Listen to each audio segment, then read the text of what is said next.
Hello, ಎಲ್ಲರಿಗೂ ಸ್ವಾಗತ ನನ್ನ ಯೂಟ್ಯೂಬ್ ಚಾನಲ್ಗೆ. ಎಲ್ಲರೂ ಹೇಗಿದ್ದೀರಾ? ಆರಾಮಾಗಿದ್ದೀರಿ ಅಲ್ವಾ?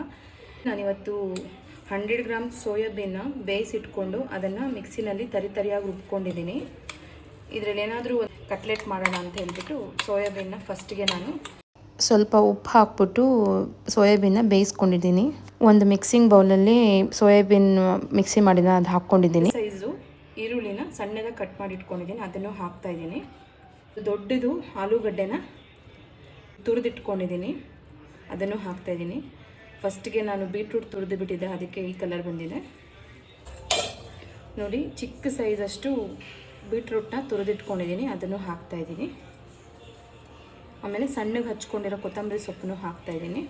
ಒಂದು 1/4 ಕಪ್ಪಷ್ಟು ಅಕ್ಕಿ ಹಿಟ್ಟು ಹಾಕ್ತಾಯಿದ್ದೀನಿ. 1 ಕಪ್ಪಷ್ಟು ಕಡಲೆ ಹಿಟ್ಟು, ಜೀರಿಗೆ ಮೆಣಸು ಪುಡಿ 2 ಸ್ಪೂನಷ್ಟು, 1 ಸ್ಪೂನಷ್ಟು ಚಾಟ್ ಮಸಾಲ ಹಾಕ್ತಾಯಿದ್ದೀನಿ, 1 ಸ್ಪೂನಷ್ಟು ಖಾರದ ಪುಡಿ, ತಕ್ಕಷ್ಟು ಉಪ್ಪು ಹಾಕ್ಕೊಳ್ಳಿ. ನೀರೇನು ಹಾಕಕ್ಕೆ ಹೋಗಬೇಡಿ, ಚೆನ್ನಾಗಿ ಮಿಕ್ಸ್ ಮಾಡ್ಕೋಬೇಕು. ಎಲ್ಲದಕ್ಕೂ ಹಿಡಿಬೇಕು ಮಸಾಲೆ, ಆ ಥರ ಮಿಕ್ಸ್ ಮಾಡ್ಕೋಬೇಕು. ಚೂರು ನಾನು ನೀರು ಹಾಕಿಲ್ಲ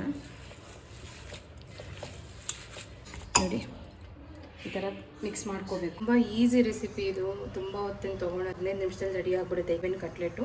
ನೋಡಿ, ನಾನೊಂದು ಚಿಕ್ಕದಾಗಿ ಒಂದು ಪ್ಯಾನ್ ಇಟ್ಕೊಂಡಿದ್ದೀನಿ. ನೀವು ಬೇಕಾದರೆ ಆಯಿಲ್ ಫ್ರೈ ಡೀಪ್ ಫ್ರೈ ಬೇಕಾದರೂ ಮಾಡ್ಕೋಬೋದು, ಇಲ್ಲ ಅಂತಂದರೆ ಶಾಲೋ ಫ್ರೈ ಬೇಕಾದರೂ ಮಾಡ್ಕೋಬೋದು. ನಾನಿಲ್ಲಿ ಶಾಲೋ ಫ್ರೈ ಮಾಡ್ತಾಯಿದ್ದೀನಿ. ಸ್ಪೂನಷ್ಟು ಎಣ್ಣೆ ಹಾಕ್ಕೊಳ್ಳಿ ಪ್ಯಾನ್ಗೆ. ಈ ಥರ ಕೈಯಲ್ಲಿ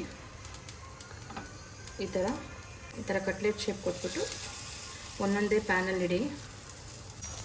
ನಾವು ವಡೆ ಯಾವ ಥರ ಶೇಪ್ ಕೊಡ್ತೀರೋ ಆ ಥರ ಶೇಪ್ ಕೊಡಬೇಕು. ಒಂದು ಹೆಲ್ದಿ ರೆಸಿಪಿ ಇದು ನೋಡಿ.